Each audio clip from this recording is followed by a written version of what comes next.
Kukatpally Amor ఆసుపత్రిలో దారుణం చోటు చేసుకుంది. 3 నెలల క్రితం తుంటి భాగంలో ప్రవళిక అనే మహిళకు తుంటి భాగంలో సర్జరీ చేసిన వైద్యులు 2 రోజుల క్రితం మరో సర్జరీ చేశారు. అయితే నిన్న ఉదయం ప్రవళిక స్పందించడం లేదన్న వైద్యులు రాత్రి చనిపోయిందని వెల్లడించారు. దీంతో మృతురాలు బంధువులు ఆసుపత్రి ముందు ఆందోళనకు దిగారు.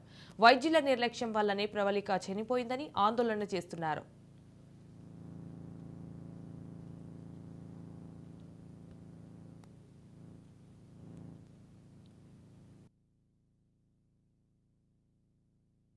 హోటల్ కాడ యాక్సిడెంట్ అయింది. అయితే అప్పుడప్పుడు అక్కడ ఉన్న స్థానికులు అంబులెన్స్ బుక్ చేసి ఇడికి తీసుకొచ్చారు. అంబులెన్స్ డ్రైవర్ కూడా బెస్ట్ హాస్పిటల్ అమ్మోరు మంచిది అది ఇది అని చెప్పి ఇడికి తీసుకొచ్చారు. ఓకే, 2,80,000 సర్జరీ అవుతుంది, ఇట్లా పెల్విస్ ఒకటి బొక్కలు ఇరిపోయాయి అది ఇది అని చెప్పారు.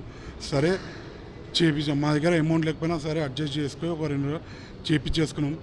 అది అయిపోయినాక ఈమెకు అదైంది ఇదైంది అని చెప్పి అన్నీ చెప్పి కిషోర్ రెడ్డి అన్నట్టయినా అంతా చేసినాక ప్రతి వారం వస్తున్నాము, ₹1,00,000 కడుతున్నాము. బ్లడ్ లేదంటారు, అది లేదంటారు. వారం ₹1,00,000 తీసుకొచ్చి కడుతున్నాం.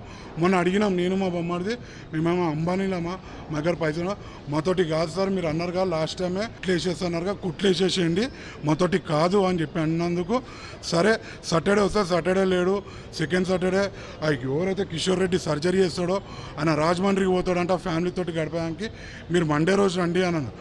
మండే రోజు వద్దాం అనుకున్నాం. మా వైఫ్ అప్పటికన్నది, నేను ఈసారి హాస్పిటల్ పోతే నన్ను చంపేస్తారు, నాకు నరకం చూపిస్తారు, వాళ్ళు ఉల్టా పాల్టీ వేసి ఇట్టు పడతట్టు వేసేస్తారు, నేను రాను దాన్ని సంజాయించి చేసి మంగళవారం తీసుకొస్తే